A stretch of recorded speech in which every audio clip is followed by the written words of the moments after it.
좀 까다로운 타입이지만 제가 잘 맞춰볼게요. 락토핏 솔루션 1, 2로 딱 맞게. 둔감한 장, 예민한 장. 이제 유산균 선택의 시대. 내 몸의 핏, 락토핏. 내가 참을성이 좀 없는데 그래서 준비했죠. 부족한 건 또 못 참지. 차고 넘치죠. 새로운 온수 가전의 시작. 나비엔 콘덴싱 온 AI. 프리미엄 주거의 새로운 정의.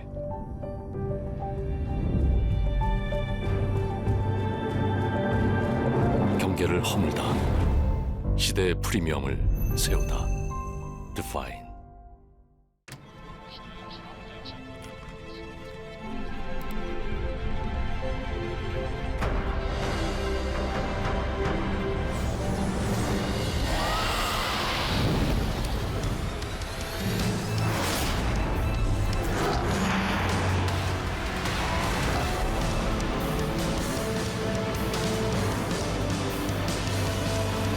모바일 게임을 플레이하는 새로운 방법. 구글 플레이 게임즈.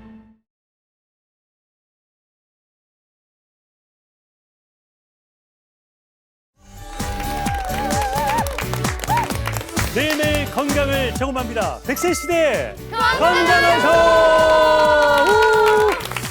반갑습니다. 어서 오십시오. 여러분을 건강 부자로 만들어드리는 시간, 오늘도 장수은행의 문을 활짝 열도록 하겠습니다.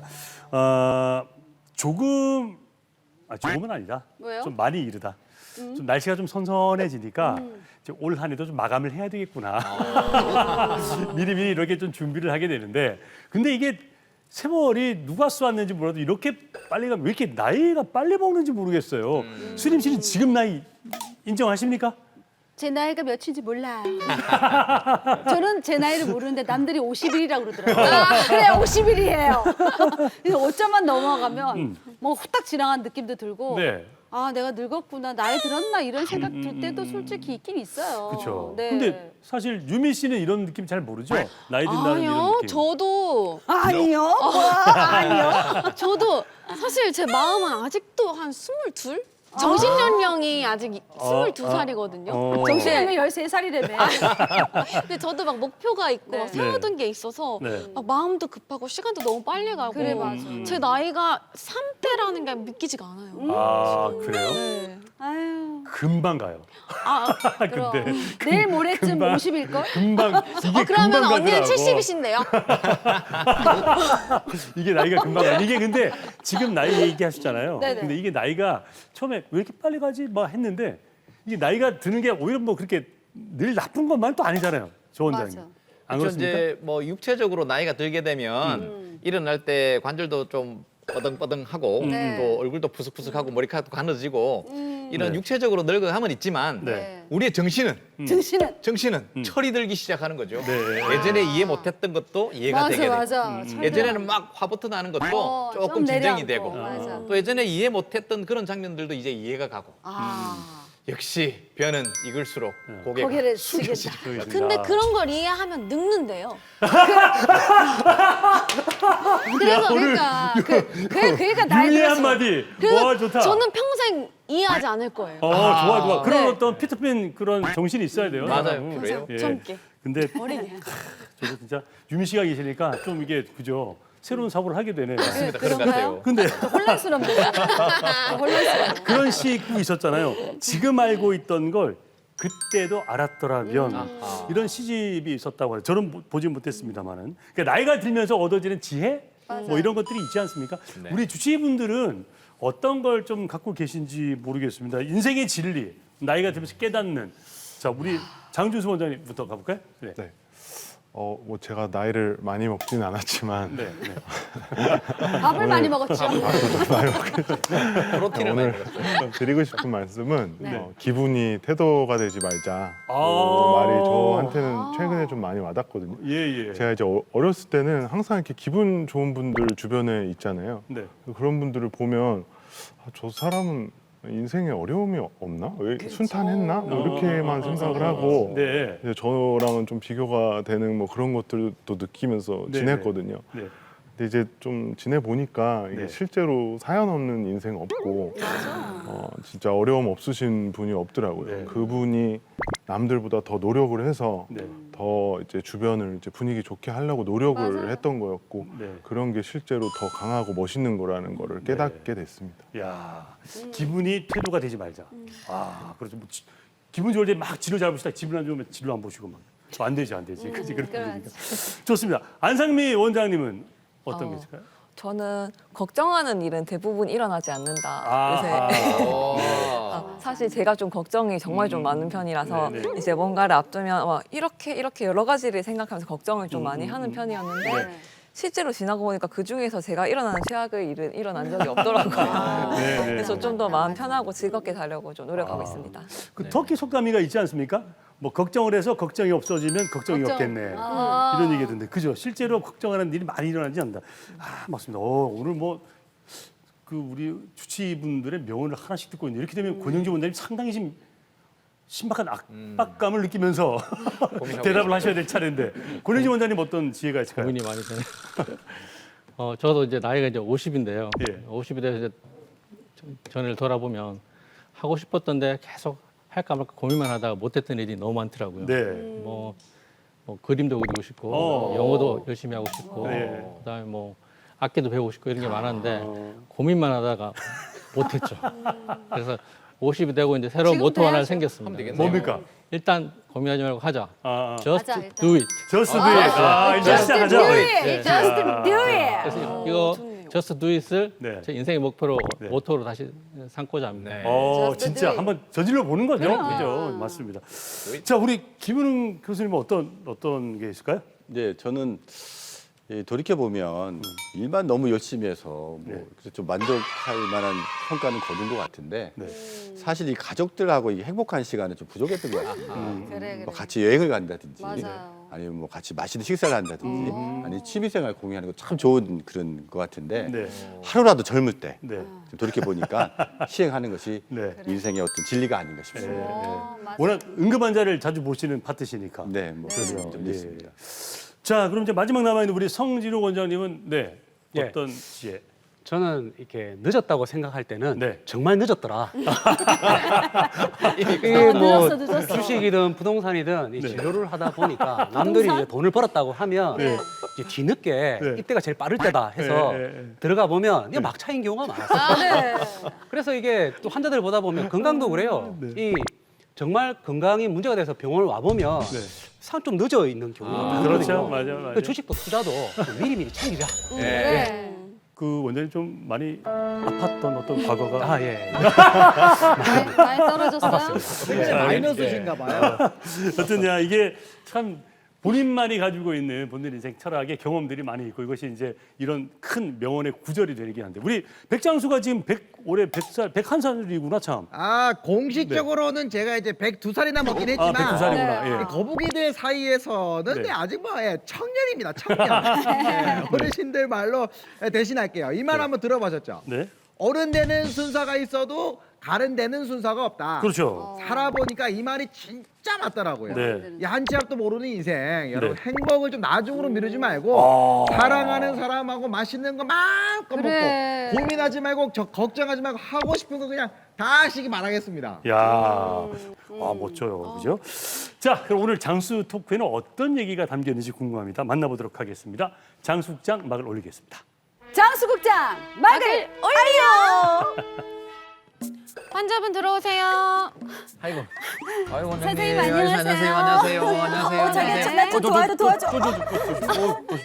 안녕하세요. 우리 박수림 환자분? 저예요. 네. 오늘 어떤 증상으로 오셨어요? 선생님 보시면 아시잖아요.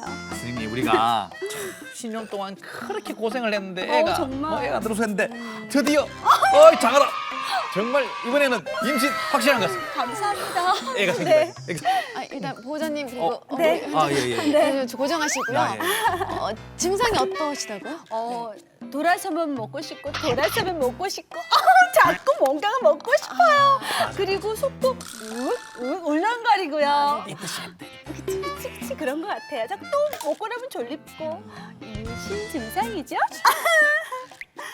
일단은 좀 확인을 좀 해볼게요. 네. 선생님 좀 의심이 많으시다. 그럼 자세히 봐주세요. 뭐 입 뜨시고 뭐 이런 것 같아요. 아이가 자고 있을 거예요. 조심조심하세요. 꿀렁꿀렁 하는 것 같아. 태동이야. 그렇지. 저기, 쌍둥이에요 혹시? 아니, 어때 1타 2피야? 죄송하지만 네. 임신이 아니신데요? 에이, 선생님, 감히 이 배는 이게 아, 임신배죠. 잠깐만. 선생님 의사 자격증 있으세요? 아니 무슨 이런 식으로 진료를 하세요? 무슨 소리 하세요? 제가 여기서 어떻게 말씀을 드려야 될지. 잘 말씀해 주세요. 그러니까 이 아기 소리가 들리지 않고요. 네? 똥인 것 같습니다.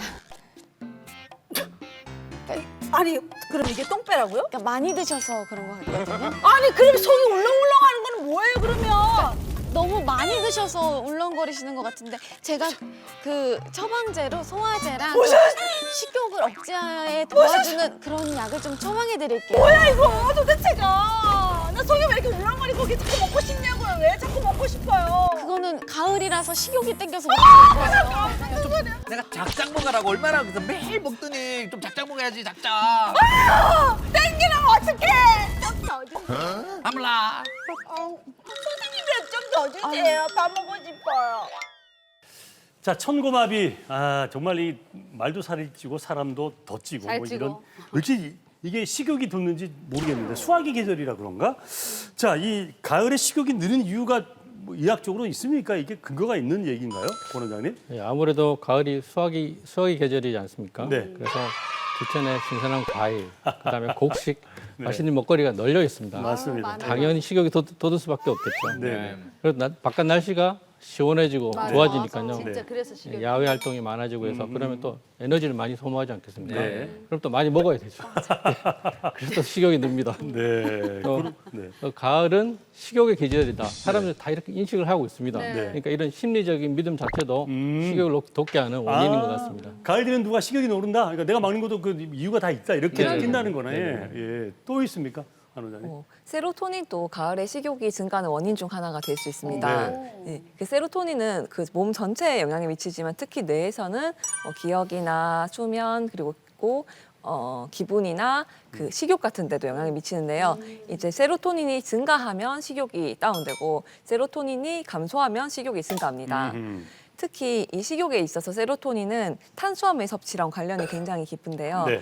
햇볕을 쬐지 못하면 세로토닌 분비가 좀 줄어들고 햇볕을 쬐면 좀 세로토닌 분비가 늘어나는데 가을의 경우에는 이제 낮이 짧아지고 밤이 길어지면서 맞습니다. 세로토닌 분비가 아하. 체내에서 줄어들게 되면서 네. 식욕이 증가하는 원인이 되기도 합니다. 네. 근데 뭐니 해도 그 식욕을 느끼는 데는 아무래도 좀 배고픔이지 않을까 싶은데요. 맞아. 네. 네. 그렇겠죠? 네. 네, 우리가 배고픔을 느끼는 것은 호르몬과 관계가 있습니다. 예. 이 끼니를 거르거나 공복 상태가 오래 지속되게 되면 네. 위장에서 그렐린이라는 호르몬이 분비가 되고 네. 이 식욕 중추에 자극을 해서 네. 배고픔을 느끼게 되는 것이죠. 예. 반면 렙틴이라는 호르몬은 이 포만감 중추에 작용을 해서 네. 우리 충족감이라든지 포만감을 느끼기 위해서 배고픔을 덜어주는 역할을 하고 있습니다. 예. 이 렙틴이 감소되거나 네. 이 저항성이 높아지는 상태가 되게 되면 네. 우리 식욕을 억제하기가 조절하기 어렵게 되는 것이죠. 또 스트레스와 같은 심리적 상태도 네. 이런 식욕을 증가시키거나 감소시킬 수 있습니다. 네, 그렇군요. 문제는 명품만 진짜 가짜가 있는 게 아니라 이 식욕에도 진짜 가짜가 있어. 진짜 있죠. 가짜가 있다. 있는 것 같아요. 내가 진짜 배고픈 게 아닌데 네. 자꾸 배고프다고 난 느끼는 거야. 그렇지 않아요? 네. 네, 그런 것들이 실제로 있습니다. 지금 배고프죠, 장 원장님? 고민을 좀 해봐야 될 것 같아요. 진짜인지 가짜인지. 네, 진짜 배고픔은 우리가 생리적 배고픔이라고 하고 네네. 이제 가짜 배고픔은 심리적인 배고픔이라고 하는데 그렇겠죠. 이런 것들이 이제 호르몬이랑 관련이 깊습니다. 네. 이제 생리적 배고픔은 이제 식사를 거르게 되면 혈당도 떨어지고 맞아, 이에 맞아. 따라서 인슐린 분비도 감소를 하게 되면서 네. 우리가 배고픔을 이제 느끼게 되는 건데 네. 또 다른 호르몬으로는 뭐 GLP-1이라든지 렙틴 같은 호르몬들은 식욕 억제를 더 식욕 억제를 해주는 그런 호르몬인데 이런 네. 것들이 감소를 하게 되면서 우리가 배고픔을 느끼게 되죠. 네. 근데 생리적 배고픔은 이제 우리가 우울하거나 스트레스를 받으면 스트레스 호르몬인 콜티졸이 분비가 되면서 네. 기타 여러 가지 앞서 말씀드린 식욕 관련 호르몬들이 불균형이 오게 되면서 네. 배고픔을 느끼게 되는 겁니다. 그러니까 진짜 배고픔이 아닌 게 되는 거죠. 그렇군요. 근데 이게 그러면 실제 배고픈지 가짜인지 진짜인지 이거 구별하는 방법 같은 게 있습니까? 일단 생리적 배고픔은 네. 일단 음식을 보거나 네. 음식을 떠올리기만 해도 입에 침이 고입니다. 네네네. 먹고 맞아. 싶어지죠. 네. 먹고 싶어지고 일단 그리고 시간이 지나면 지날수록 배가 더 고파집니다. 더 고파지죠. 그렇죠. 네. 네. 그리고 또 일단 배에서 신호가 오죠. 네. 꼬록꼬록 소리 납니다. 그리고 이 음식 저 음식 다 먹고 싶어지죠. 네, 맞아요. 그래서 음식을 딱 먹고 난 다음에는 포만감 때문에 행복하고 네. 기분이 좋아집니다. 그렇죠. 네, 네. 네. 제가 심리적 배고픔을 설명드릴게요. 네. 이 심리적 배고픔은 네. 이 스트레스를 받으면 네. 이 심리적인 요인이 있다 보니까 네. 이 폭식을 하게 되고 식욕이 땡깁니다. 어허. 그래요. 그리고 식사를 방금 했는데 네. 이 3시간 이내에 네. 다시 배가 고파요. 어허. 근데 먹고 나면 네. 굉장히 또 공허함을 느끼기도 하고요. 오. 또 시간이 지날수록 네. 또 식욕이 또 사라집니다. 네. 그리고 막 그 떡이라든지 네. 초콜릿 같은 막 특정 음식을 막 네. 먹고 싶기도 하거든요. 네. 그러면 이게 심리적 배고픔인지 알 수 있는 방법이 있어요. 그래요? 그러니까 뭡니까? 그게 네. 물을 한 잔 마셔보는 겁니다. 아, 배고프다고 네, 느껴졌을 배고프다고 때. 느껴졌을 때. 네네. 그때 배고픔이 사라지면 네. 그 심리적인 배고픔이에요. 오. 예.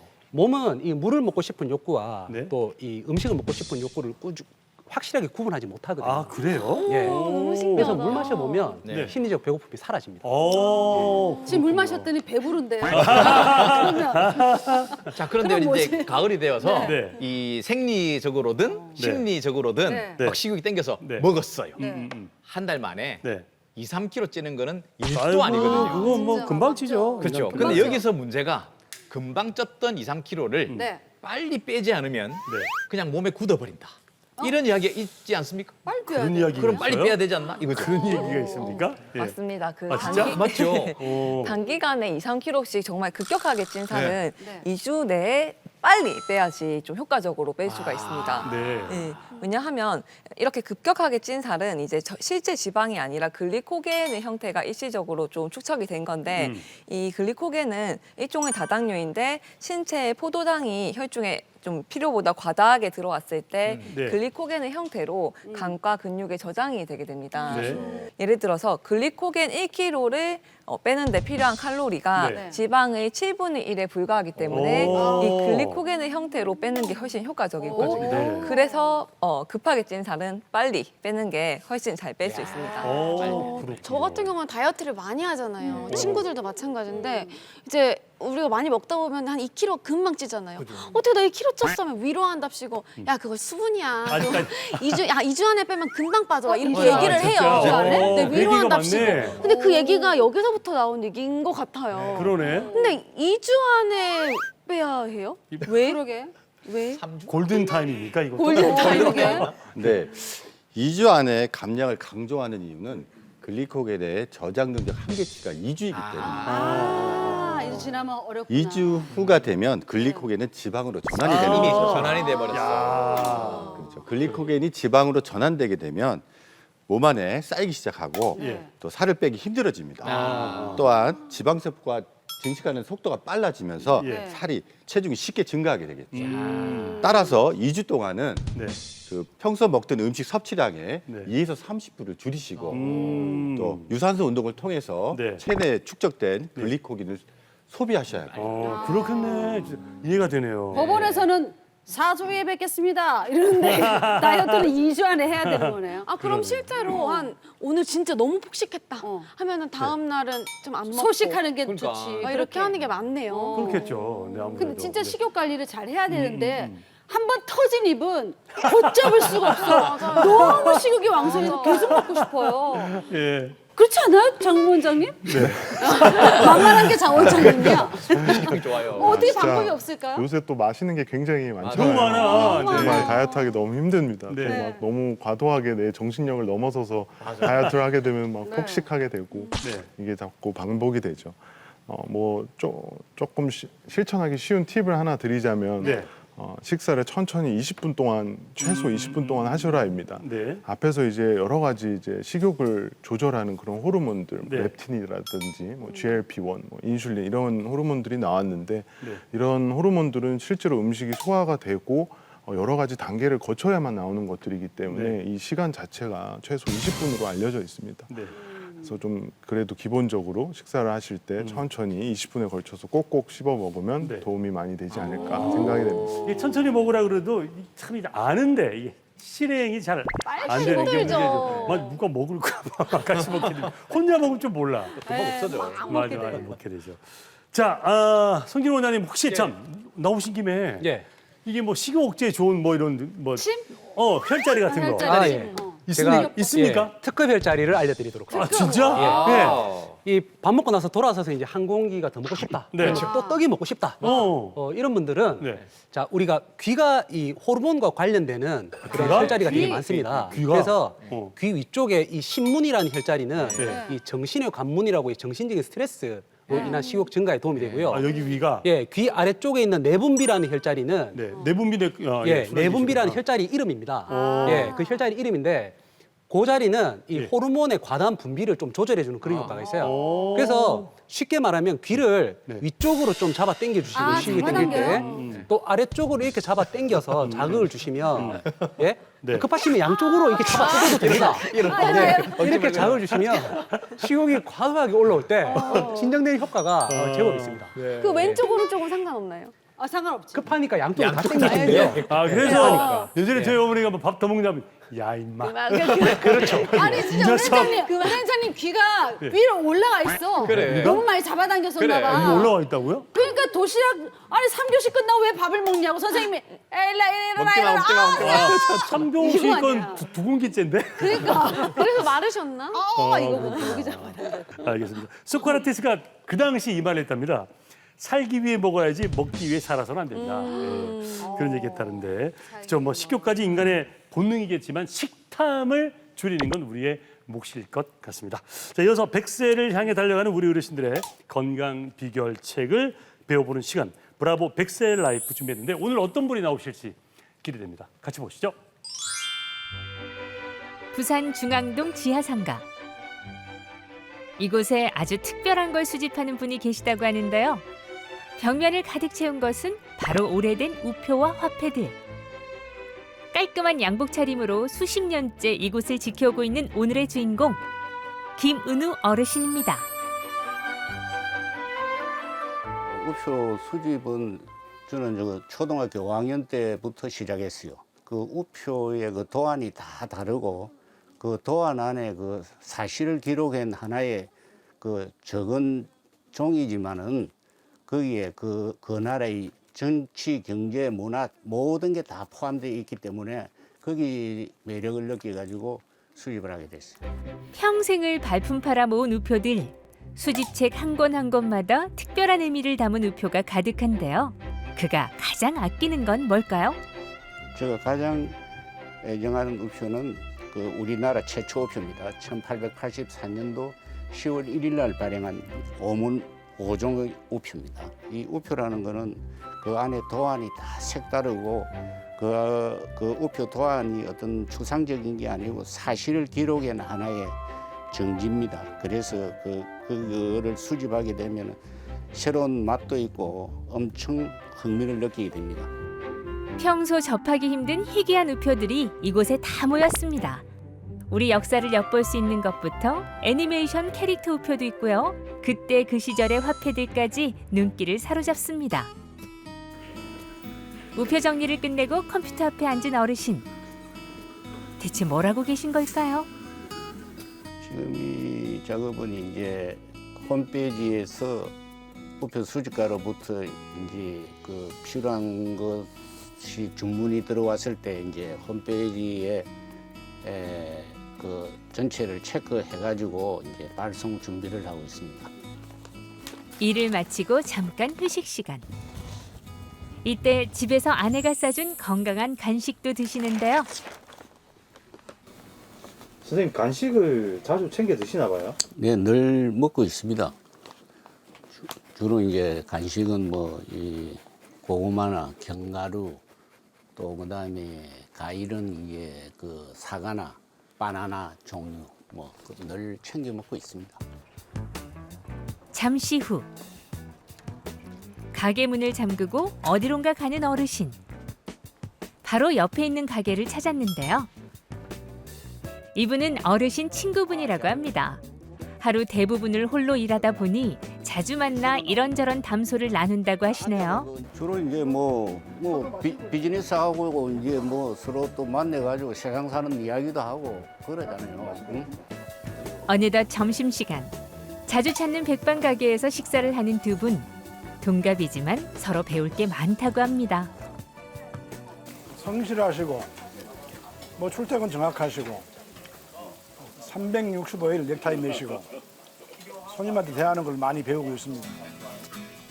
제때 챙겨 먹는 즐거운 식사는 이분들 건강의 비결이기도 합니다. 식후엔 걷기도 필수인데요. 오늘은 비가 와서 지하상가를 걷는 김은우 어르신. 어제 이렇게 자주 걷습니까? 네, 짬짬이 자주 걷습니다. 늘 앉아가지고 업무를 해야 되기 때문에 짬짬이 시간을 내가지고 워킹을 하고 있습니다. 식후 걷기는 건강의 지름길이라고 하죠. 이렇게 걸으며 소화도 시키고 복잡한 머릿속도 정리해봅니다. 열심히 운동하고 또 그다음에 나는 항상 생활 신조가 아침에 일어나면 오늘 처음이다. 오늘부터 시작이다. 취미생활이지만 이제 나이가 들어가지고 이거 하나의 비즈니스도 되고 또 이게 이제 세계 각국 지폐나 우표를 이게 정리하고 이러니까 상당히 여기 이제 기쁨이 충만하지요. 그러니까 이게 아주 건강하고 일치되는 것 같습니다. 우리네 삶의 이야기가 담겨 있는 귀중한 문화유산들. 작은 전시관 하나는 거뜬히 차릴 수 있을 만큼 수집품이 방대한데요. 하지만 어르신의 수집 열정은 여전히 불타오르고 있습니다. 앞으로 이제 움직일 때까지 하는 겁니다. 하고 이제 앞으로 좀 더 이제 월드와이드하게 세계적으로 교류도 하고 이제 이 우치라는 이 우치 문화를 좀 확산시키는데 열중해야죠. 다들 건강하게 삽시다. 자, 브라보 백셀 라이브에 출연할 우리 어르신들 모십니다. 지금 나가고 있는 이거. 지금 나가고 있는. 이 아래 주소로 여러분들 좀 많은 분들 추천해 주시고 나도 나가고 싶다 하신 분들 얼마든지 오십시오. 저희가 꼭 여러분들 모시고 여러분들의 멋진 삶의 철학을 배우고 싶습니다. 자, 이번에 백세 건강을 위한 오늘의 투자처 소유미의 백세송으로 만나도록 하겠습니다.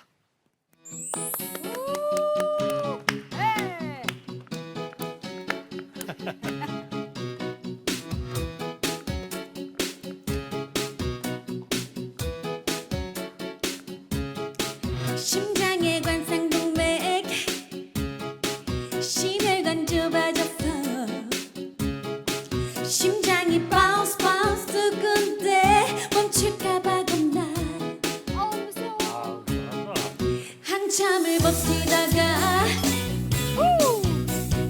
안 되겠어 안돼 완전히 혈관이 꽉 막혀 어떡하면 좋아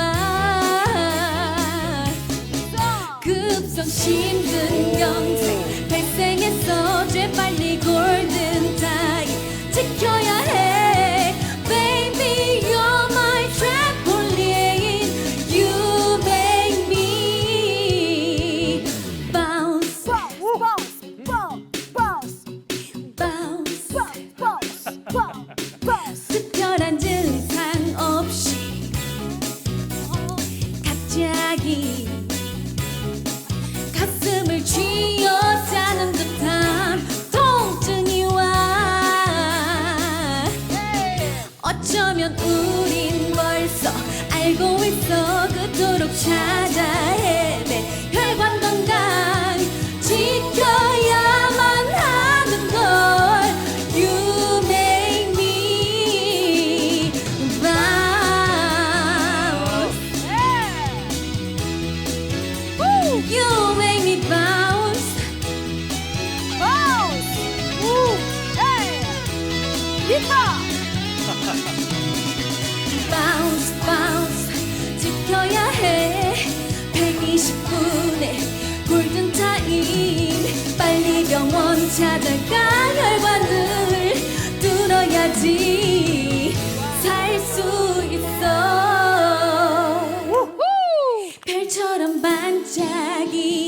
눈망울도 수줍고 달콤하던 네 입술도 계속 볼 수 있어. You make me bounce. 알고 있어 그토록 찾아 헤맨 결과는 난 지켜야만 하는 걸. 어쩌면 우린 벌써 You make me You make me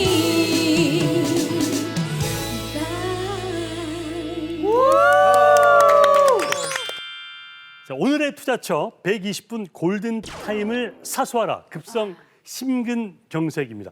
이 돌연사의 원인 대부분이 급성 심근경색이라고 하는데 오늘 이 얘기 짚어보도록 하겠습니다. 먼저 취 소개해드리죠. 수림 씨. 네, 오늘 뻔뻔하고 재밌는 뻔뻔한 프로필의 주인공은 바로 이분이십니다. 응급환자 발생, 응급환자 발생. 심장에 이상이 생긴 환자가 발생하면 어디든 달려가는 이가 있다. 그 이름 바로 김민웅. 말해 뭐해 말해 뭐해. 자, 의사의 끝판왕 수술왕 되시겠다. 생명을 다루는 과다 보니 24시간 대기하는 것이 일상이라는데 자다가도 응급콜 들어오면 시도 때도 없이 출동. 그리하여 과도한 업무로 스트레스 지수는 날로 치솟지만 그만큼 보람도 크다고. 한 집안의 가장이며 평생을 고생하신 우리 어머니들이 갑작스런 흉통, 심정지등으로 목숨이 위태위태한 상황. 하지만 끝날 때까지 끝난 게 아니라 했던가. 그 순간 구세주처럼 찐하고 나타나 다시 생명을 부여하나니 내 심장 줬다 놨다 줬다 놨다 줬다 놨다 헤이. 자, 하치 실수 영락되지 않는 생명의 최전선. 그러다 보니 성격이 급하고 꼼꼼하고 카리스마 넘칠 때가 많지만 알고 보면 그 누구보다 심장이 따뜻한 스윗 남자. 여러분, 심장이 아프십니까? 아프십니까? 한 방으로 환자를 살리고 모두를 심쿵하게 만드는 순환기내과 김민웅 원장님을 소개합니다. 네, 어서 오십시오. 자, 멋집니다. 저희 소개가 어떻게 좀 마음에 드셨습니까? 네, 굉장히 마음에 듭니다. 특히 어떤 부분이 좀 마음에 드셨어요? 심장이 바운스. 근데 사실은 실제로 우리 김문우 교수님은 순환기내과 네. 응급 환자들의 생명을 이제 직접 살리는 그런 역할을 하시는 분인데 기억에 남는 분들이 좀 많이 계시겠어요? 네, 지금 두 분이 가장 기억에 남습니다. 네. 첫 번째 분은 40대 중반의 남자분이신데요. 네. 그 아버님께서 40대 돌연사를 하신 분입니다. 항상 두려움을 갖고 사셨거든요. 네. 새벽 2시에 흉통이 극심하게 생기셔서 병원 응급실로 내원하셨습니다. 예. 심정지까지 가는 위급한 상황이었는데요. 그 스텐트 삽술 받고 건강을 회복하셨습니다. 다행이다. 세 분의 그 따님이 있으셨는데 네. 중학생, 초등학생, 유치원생이었는데 오, 어리다. 어떻게? 한 가정의 가정이 예, 한 가장이 살아나시고 가족분들이 너무 기뻐하는 모습 기억이 남습니다. 박수. 그때 좀 뿌듯하셨겠다, 그죠? 예, 좀 뿌듯한 느낌 예쁜 나습니다. 세 딸내미를 두고. 그러니까 또 또 한 케이스라고 분은 하셨잖아요. 또 한 네. 분은 50대 중반의 여성분이었는데요. 예. 이 심장 기능이 떨어진 신부전증으로 1년 네. 이상 그 약물을 집중 치료하면서 이렇게 복용하셨는데도 불구하고 심장 기능이 더 쇠약하셔가지고 네. 심정지까지 이르는 극박한 상황에 도달했습니다. 오. 하지만 운 좋게 빠른 시간 내에 심장 이식을 받게 되셨고 지금은 보호자들, 가족들과 함께 행복한 생활을 하고 계십니다. 기억에 남습니다. 진짜 이제 의사로서 환자의 생명을 살리는 최전선에 계시는 우리 맞아요. 김민웅 교수님. 그 순환기내과시잖아요. 네. 순환기내과면 우리 혈액의 순환을 이렇게 보시는 그런 과입니까? 어떤 과죠? 순환기내과가? 네, 맞습니다. 미국의 유명한 그 심장 그 잡지가 네. 더 허트하고 더 서큘레이션 두 가지가 있는데요. 네. 이걸 한국말로 풀어보면요. 심장하고 순환입니다. 아, 심지어 예, 그래서 심장은 우리 몸속에 이 펌프 기능을 담당해서 계속해서 혈액을, 영양분을 몸속 끝까지 혈관을 통해서 혈관 길이는 거의 한 10만 킬로 이상 된다고 돼 있거든요. 네. 계속 영양분을 보내주면서 이 몸 생명을 유지하도록 작용을 하고 있고요. 또 순환기 내과에서 다루는 그 영역이 그래서 네. 그 심장에 생기는 관상동맥 질환이라든지 네. 아니면 심비대증 또는 뭐 심장 기능이 떨어지는 심부전증 네. 아니면 또 맥박이 불안정해지는 네. 부정맥 등을 다루고 있는 게 이 순환기 내과의 영역이라 할 수 있습니다. 아, 그렇군요. 심장 그 생명이에요. 목숨이잖아요. 얘 그렇죠. 없으면 우리 어떻게 네, 살아? 네, 네, 네. 계속 뛰고 있는 거잖아요. 네. 근데 구체적으로 이 뭐 우리 몸에서 이 심장이 하는 역할 좀 디테일하게 구체적으로 확 들어가서 얘기 좀 해주세요. 네, 말씀드리겠습니다. 네. 자, 우리 박수리님 주먹 한번 줘보시죠. 주먹. 사람 옛날 좀 팼죠 제가. 자, 요 주먹이 예. 자기 심장 크기라고 이해하시면 아, 요만해요. 교수님 근데 주먹 크기가 다 다르잖아요. 오, 크신 이렇게. 분도 있고 그러니까 작은 사람도 있고. 요게 무게가 한 250g에서 남성 같은 경우 350g까지 250g. 예, 진짜 차이 나고 있습니다. 요만하구나. 예, 중요한 기관이기 때문에 요 흉골 밑에 자리 잡고 있고요. 네. 요게 한 번에 75cc 정도 혈액을 뿜어냅니다. 한 번에. 네. 이 가벼운 게요? 그러면 1분에 5리터가 되고요. 네. 하루 동안에는 7,200리터라는 굉장한 혈액을 우리 몸속으로 뿜어내고 있습니다. 얼마나 힘들까. 그렇지. 그죠? 그렇습니다. 그렇기 때문에 우리 생명을 유지하기 위해서 네. 평생 지속적으로 뛰고 있고 이게 문제가 생겨서 잠시라도 멈출 경우에는 생명을 유지할 수 없기 때문에 생명을 유지한 네. 그 장치로서 필수적인 역할을 하고 있다고 이해하시면 되겠습니다. 와, 이게 수치로 보니까 엄청나네. 엄청나네. 계속 정말. 일하고. 와, 제가 평상시에 좀 궁금한 게 있어요. 네, 네, 네. 심장 전문가시니까 한번 여쭤봐도 될까요? 네. 제가 평상시에 막 이제 좀 좋아하고 사랑하는 이제 좀 호감 있는 사람을 보면은 심장이 좀 쿵쾅쿵쾅 뛰고 마우스. 설레고 막 심장이 막 이상하잖아요. 뛰어요. 그게 심장한테 막 영향을 좀 이렇게 주나요? 네, 영향을 준다고 봅니다. 그래요? 어떤 영향? 소유미님, 네. 자, 손 한번 들어보실까요? 내려보실게요. 근데 자, 심장 박동수를 200회로 한번 만들어 보세요. 계속 움직여. 계속 그렇게. 그래도 200개까지는 안 올라가요. 이 그래요? 심장의 박동은요, 우리 몸속에 자율신경이 조절하고 있습니다. 자율신경이. 이 자율신경은 네. 교감신경계, 부교감신경계 두 가지가 네. 균형을 맞추고 있거든요. 네. 교감신경계는 운동을 하거나 흥분을 하거나 네. 이런 상황에서 에피네프린이라는 호르몬을 분비를 통해서 네. 심장 박동수를 올리고 혈압을 올리는 역할을 하고 네. 반면 그 부교감신경계는 네. 안정시라든지 네. 우리 잘 때 수면 시에 아세트콜린이라는 호르몬을 분비해서 네. 이 혈압을 떨어뜨리고 맥박을 떨어뜨리는 역할을 하는 거죠. 네. 그래서 소연님이 아까 바운스 하시듯이 네. 사랑하는 사람 만나게 되면 네. 교감신경계가 증가되게 되고 그에 따라서 심장 박동수가 빨라지게 됩니다. 그렇군요. 원장님 아니, 이렇게 예. 이렇게 소중한 심장인데 네. 이게 내 맘대로 안 되잖아요. 그래, 안 돼, 안 돼. 뭐 내 맘 손이야 이렇게 같아요. 내 맘대로 되는데 심장은 이 자율신경에 의해서 움직이니까 이게 내 맘대로 안 되니까 참 곤란하거든요. 너무나 또 위험하고 또 소중한 장기인데 이런 심장 질환은 그러면 좀 종류가 많이 있나요? 이런 질환들이? 예, 그렇습니다. 간단하게 말씀드리면 서구화된 것은 식생활이라든지 음식 문화가 바뀌면서 해마다 심장 질환이 늘고 있는데요. 자, 그러면 심장에 생길 수 있는 질환들은 네. 이 심장을 둘러싸고 있는 관상동맥, 네. 여기서 생길 수 있는 협심증, 심근경색, 혈관 질환이 있을 수 있겠고요. 네. 심장 자체에 심비대증이라든지 심장이 떨어지면 생기는 심부전증 네. 또는 심장 맥박이 불규칙하게 뛰거나 너무 빨리 뛰거나 느리게 뛰는 부정맥 등으로 크게 나눠볼 수 있겠습니다. 이게 우리가 흔히 그죠? 이제 들었던 것도 있고 약간 생소한 것도 있는데 네네. 하나씩 좀 제가 체크를 좀 해볼게요. 심장이 왜 쥐어짜는 것 같이 아프다. 그리고 어떤 분들은 이런 표현을 하시더라고요. 맞아. 그러니까 자기가 태어나서 처음 겪는 고통, 죽을 것 같은 그런 고통을 느껴서 병원에 갔다. 그랬더니 심근경색이다라고 의사 선생님께서 말씀해 주셨다고 그래요. 네네네네. 자, 심근경색 우리가 왜 돌연사하고 뭐 심장마비 이렇게 얘기하는 그 병이 맞는 겁니까? 네, 맞습니다. 자, 이 심장 혈관은 이 관상동맥이라 그래서 세 개로 구성되어 있는데요. 네. 이 동맥경화의 원인으로 심장혈관이 점점 좁아지게 됩니다. 네. 이게 어느 일정한 70% 이상이 되게 되면 혈액순이 원활하지 않게 되고 네. 또 그 이상의 협착이 동반되거나 불안정한 플라가 터지거나 네. 혈전이 꽉 막히게 되면 또 완전 불안정 폐색이 일어나게 되죠. 예. 그렇게 되면 심장 근육의 조직이나 세포가 네. 그 죽는 상황이 발생되는 겁니다. 예.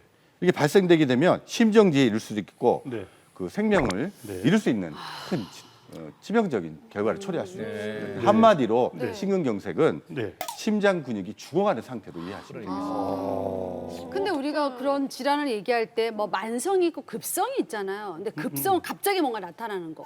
급성이 붙으면 엄청 위험하겠네요. 그렇습니다. 이 급성 심근경색인 경우에는 사망률이 30%까지 다다르기 때문입니다.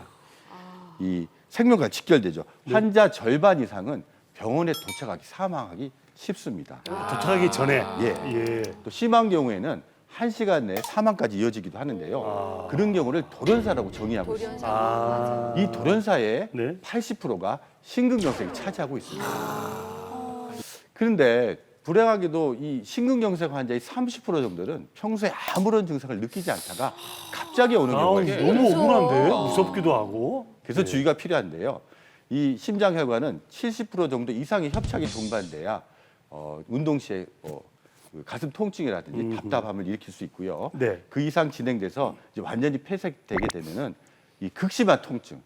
그러니까 우리가 평소에 경험하지 못한 그 여자분들 같은 경우에는 출산 시에 느끼는 심한 고통을 느낀다고 표현하기도 합니다. 근데 이런 심한 통증뿐만이 아니고 또 가슴이 좀 답답하다든지 또 호흡곤란이 있다든지 좀 심장이 뭐 압박감이 있다든지 이렇게 표현하는 부분도 있을 수 있습니다.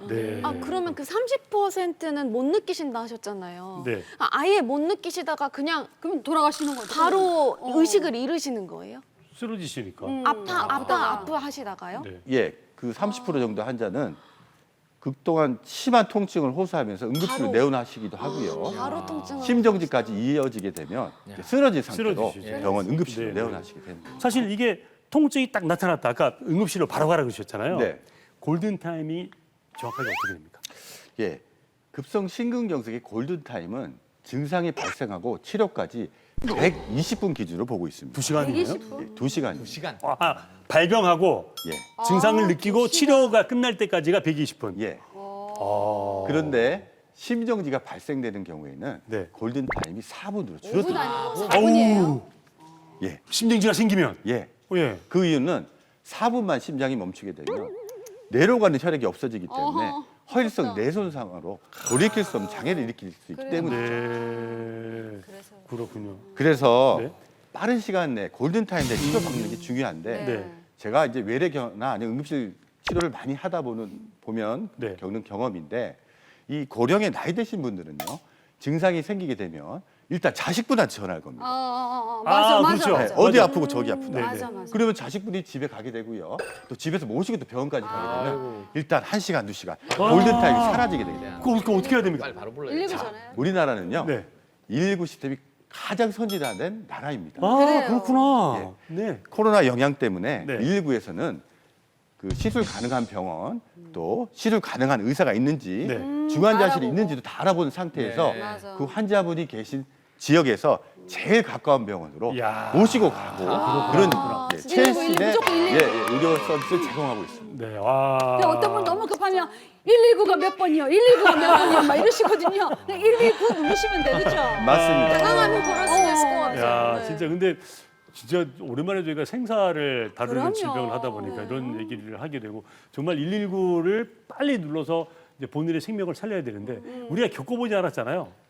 한 분 저희가 소개해드릴게요. 화면에 나오실 분인데 이분도 골든타임 안에 2시간 안에 우리 김민윤 교수를 만나가지고 새로운 삶을 살아 계십니다. 자, 직접 만나도록 하겠습니다.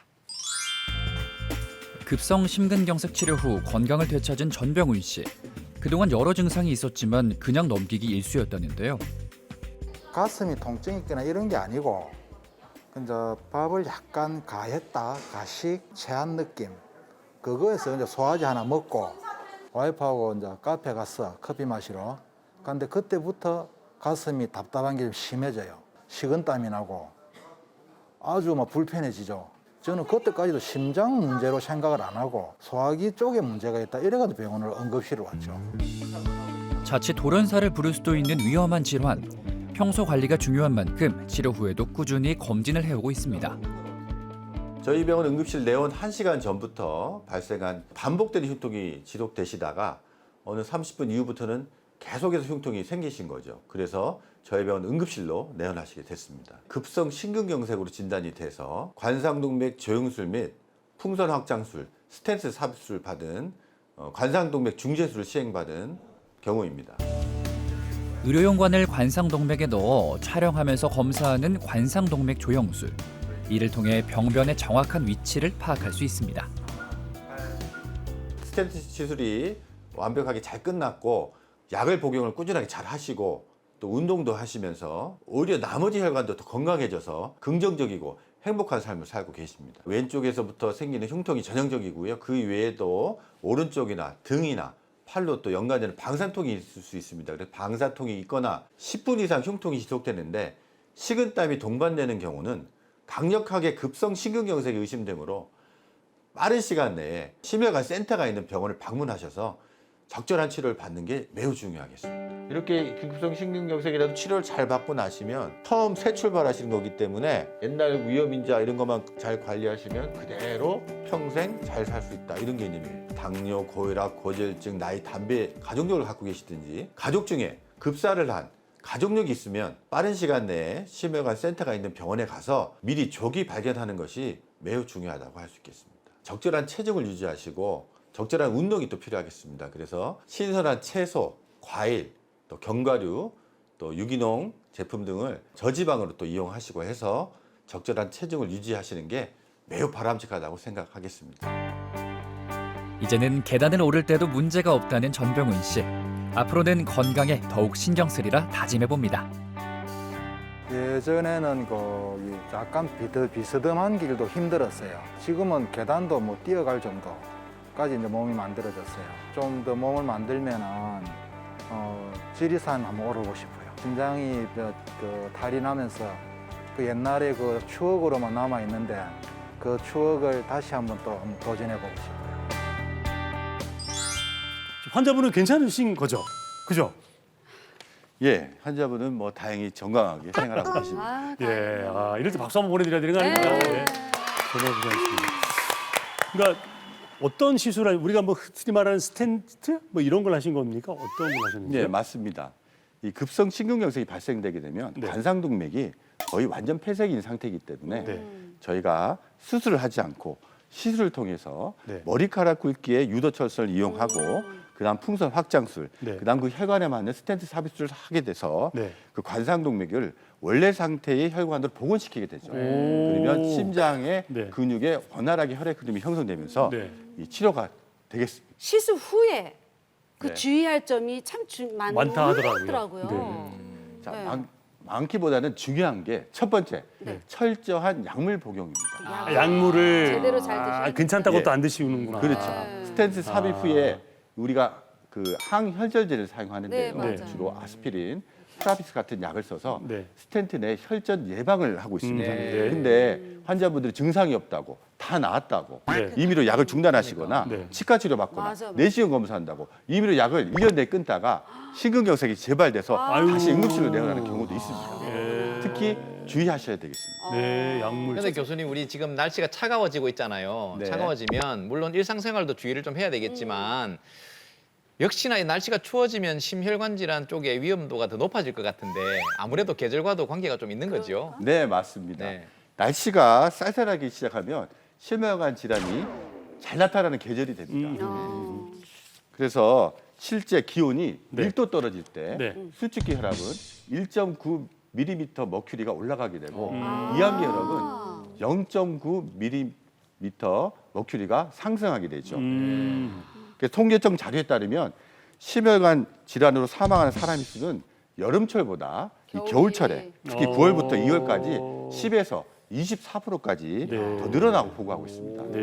이 이유는 이 기온이 내려가면서 혈관이 급격히 수축하기 때문입니다. 그렇군요. 계절이 추워지니까 당연히 이제 춥게니까 그럴 거고. 그러면 이런 계절적인 요인 말고 어떤 게 또 있습니까?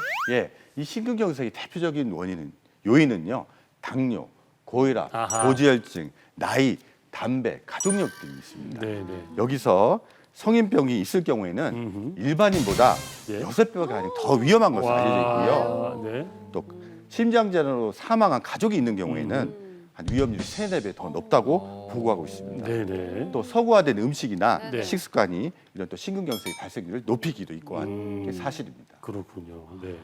그럼 그 서구화된 음식 그런 것만 좀 잘 피하면 심근경색 어느 정도 예방할 수 있는 거겠죠? 네, 이 혈관은요 태어날 때는 누구나 다 건강합니다. 네. 하지만 사춘기 지나고 이 성기기에 접어들면은 노화가 시작되죠. 그래서 사실 심근경색은 누구도 안심할 수 없는 질환입니다. 그래도 조금만 주의를 기울이면 네. 충분히 예방할 수 있습니다. 네. 그래서 소식하시고 네. 채식과 저염식 아. 또 일주일에 5일 이상 운동을 하시고요. 아하. 또 역시. 예, 적절한 체중을 유지하시는 걸 권장드리겠습니다. 아니, 원장님 이거는 모든 의료인들이 항상 이야기하는 전공 과목과 관계없이 똑같이 이야기를 하고 있는데 지키기 가장 힘든. 네. 맞아. 교수님 잘하고 계시죠? 예. 그래서 저도 이런 얘기를 하면 너무 뭐 똑같은 얘기다 말씀하시는데 네. 저도 그 제가 보는 환자분은 저를 잘 아시겠지만은 10년 전에 제가 88kg까지 오. 무게가 나왔었는데 지금 현재는 77kg, 8kg 유지하고 있습니다. 보기 좋으세요. 네. 그거는 특별한 이유가 저는 뭐 운동을 할 시간은 잘 많지는 않았고요. 그럼요. 저염식을 많이 지켰고요. 아, 저염식. 예. 예. 탄수화물을 줄이는 데 노력을 많이 했어요. 요즘 인스턴트 배달 음식이 다 짜잖아요. 그러니까요. 그럼 그런 거 전혀 안 드시고 집에서 다 그 가마솥에 밥 해가지고 이렇게 가마솥에 된장찌개 해서 밥을. 이렇게 드시는 건가요? 사모님 너무 힘드시겠다. 저희 사모님은 밥을 잘 안 주고요. 그럼 저는 누가 주로 병원에서? 병원에서 밥을 먹는데 저희 배고파 병원은 좋다는 거구나 예, 지금. 아침, 점심, 저녁 다 제공을 하고 무료도 제공하고 있습니다. 저희 병원 특수하게. 갑시다. 그 병원 갑시다. 자, 그런데 그 특징이 뭐냐면요. 국을 먹거나 여러 가지 반찬을 먹어보면 확실히 저염식이 식단인 걸 여러 번 느낄 수 있어요. 아, 그러고 거기 드시다 나가면 짜죠. 네. 짜고. 네. 저염식이라는 게 이제 심장 이제 심혈관이 안 좋으신 분들한테 이제 그러면 추천해 주시는 그런 음식, 저염식인 음식들을 좀 이렇게 추천을 해 주실 수 있나요? 혈관 건강에 좋은 소금 안 음식. 치면 되지. 소금. 예. 그러면 햄버거에 소금 안 치고 야, 그게 힘들거든 사실은. 그래, 삼겹살 소금 안 쳐요. 쌈장에 찍어 먹잖아. 그냥 삼겹살만 먹으면 되죠. 그래? 아, 그럼 맛없을 거야? 맛있어요. 힘들죠. 야, 어떤 음식이 쉽지 않지. 좋습니까, 예. 심장에? 그래서 실제로 뭐 슈퍼푸드라든지 아니면 지중해식 음식 네. 아니면 뭐 2010년도에 발표한 뉴욕타임즈 10대 음식들이 있는데 네. 결론적으로 공통점을 살펴보시면요. 신선한 채소, 네. 과일, 네. 견과류, 채소. 또 저지방 유제품, 네. 또 생선, 네. 아니면 그 해산물 등을 주로 공통적으로 포함하고 있기 네, 때문에 네. 제 개인적인 생각으로는 네. 우리나라에서 나는 신선한 네. 농산물을 많이 드시는 것을 적극 추천드리겠습니다. 맞습니다. 사실. 농산물. 예, 그 우리 쌀밥, 보리밥 약간 섞어가지고 그때 나는 그 계절 나물들 채소, 막 채소 나물 넣고. 그동안 이게 정말 된장에 맛있는데 비벼서. 그죠? 근데 꼭 그렇게만 되지 않으니까 이게 문제인데요. 그게? 자, 오늘 진짜 우리 교수님 나오셔가지고 좋은 강의 많이 해주셔서 많은 분들에게 도움이 됐는데 마지막으로 좀 당부드릴 말씀 있으시면 부탁드리겠습니다. 네, 우리나라는 제가 외국 나가서 발표도 많이 해보지만요. 네. 정말 선진화된 의료 시스템을 갖고 있고요. 맞습니다. 이 의료비도 선진국에 비해서는 상당히 저렴한 편입니다. 네. 그래서 가족력을 갖고 계시거나 다수의 위험자를 갖고 계시거나 네. 아니면 증상이 있는 분들은 네. 절대 두려워하지 마시고 네. 맞아요. 순환기 센터가 있는 병원에 가서 네. 검사를 받으시고 돌연사를 예방할 것을 네. 필히 당부드리겠습니다. 아, 좋은 말씀입니다. 좋습니다, 좋습니다. 그 예전에 허트란 영화 드라마인가 있지 않았습니까? 그분들이 다 있었습니다. 심장 하시는 예. 분들 아니었어요? 맞습니다. 그때 보면 그 주인공들이시고 예, 뭐 보시면서 좀 출연은 못 하셨죠? 출연은 출연? 못하고 네. 뭐 선배들 밑에서 보기만 했어요. 여러분의 생명을 살리는 우리 순환기 내과의 김윤은 교수님의 오늘 강의였는데 그렇습니다. 이제 평소에 생활 수칙을 잘 지킨다 하더라도 가족력이 있거나 혹시 다른 질병이 있으신 분들은 심장 질환에 어떤 무리가 생길 수 있으니까 평소에 건강을 잘 관리를 하시되 꼭 무슨 일이 있다 어디 아들 말고 119로 네. 꼭 전화를 하셔서 건강한 삶을 유지하시기 바랍니다. 자, 이렇게 건강한 삶을 위해서는 간단한 운동이 필요하죠. 집에서 제대로 할 수 있는 홈트를 준비했습니다. 3분만 집중해 보십시오. 갑니다. 헬스 적금. 안녕하세요. 하루 3분 생활 운동으로 여러분들의 건강과 상쾌한 아침을 챙겨드릴 필라테스 마스터 김선입니다. 오늘은 이렇게 수건만 있으면 준비 완료인데요. 수건으로 간단한 스트레칭과 유산소 운동의 효과를 발휘할 수 있는 동작들을 준비해 보았습니다.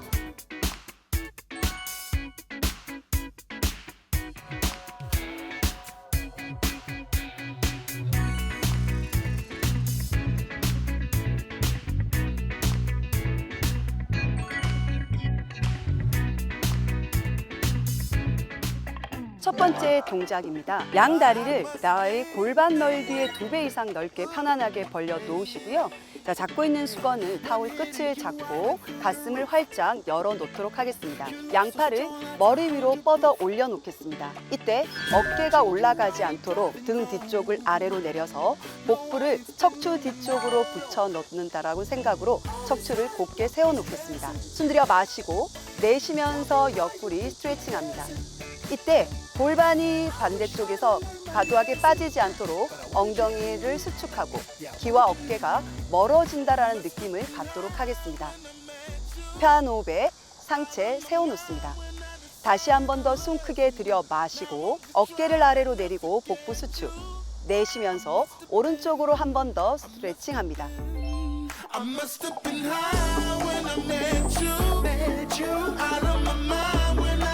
두 번째 동작, 가슴과 어깨를 스트레칭하는 동작들을 배워보도록 하겠습니다.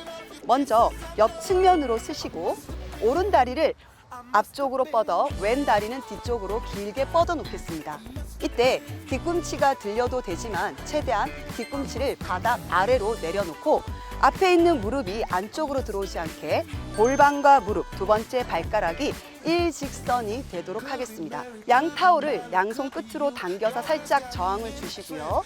숨들여 마시고 가슴을 열어서 머리 위로 뻗어 올려놓겠습니다. 양손을 뒤쪽으로 어깨 아래를 내려서 어깨 스트레칭까지 같이 해보도록 하겠습니다.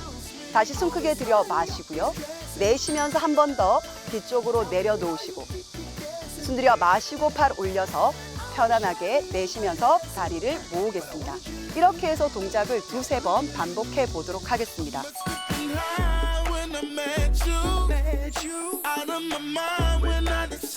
다음은 세 번째 동작, 가볍게 유산소성 운동을 배워보도록 하겠습니다. 타올을 옆으로 살짝 당겨서 어깨와 가슴을 최대한 열어놓겠습니다. 오른다리 무릎을 직각이 되도록 해서 하나, 그대로 왼다리 둘, 다시 한 번 더 오른발 셋, 다시 왼발 넷입니다. 조금 더 속도를 내서 유산소 운동을 해보도록 하겠습니다.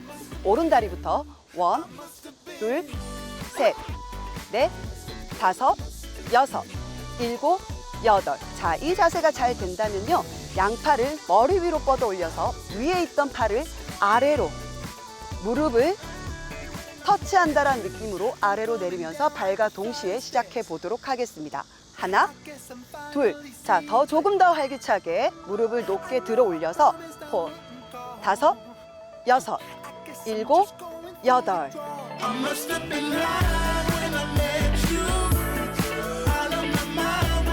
어떻게 포기하지 않고 잘 따라오셨나요? 오늘 배우신 동작들을 꾸준하게 반복적으로 하신다면 활기찬 하루를 시작하실 수 있을 겁니다. 그럼 오늘도 여러분들의 건강을 저금하세요. 요즘 날씨가 참 좋죠. 산책하기도 참 좋습니다. 식후에 얼마 전에 이 기사가 났던데 식후에 2분만 걸어도 당뇨, 혈당 조절하는 데 도움이 된다고 하니까 좀 충분히 좋은 날, 좋은 바람 맞으면서 또 햇볕도 약간 쐬면서 여러분들 건강관리 잘 하시고요. 저희는 다음 주 더 풍성한 소식 가지고 찾아뵙도록 하겠습니다. 그때까지 100세 시대 건강에서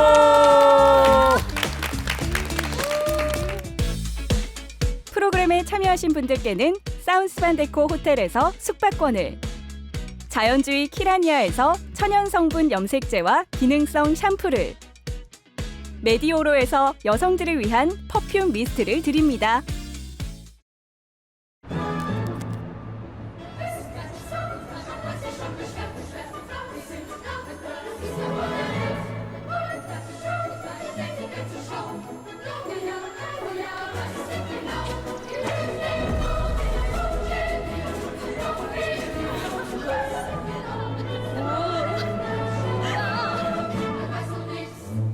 제각각 플레이 갤럭시 Z 폴드 4.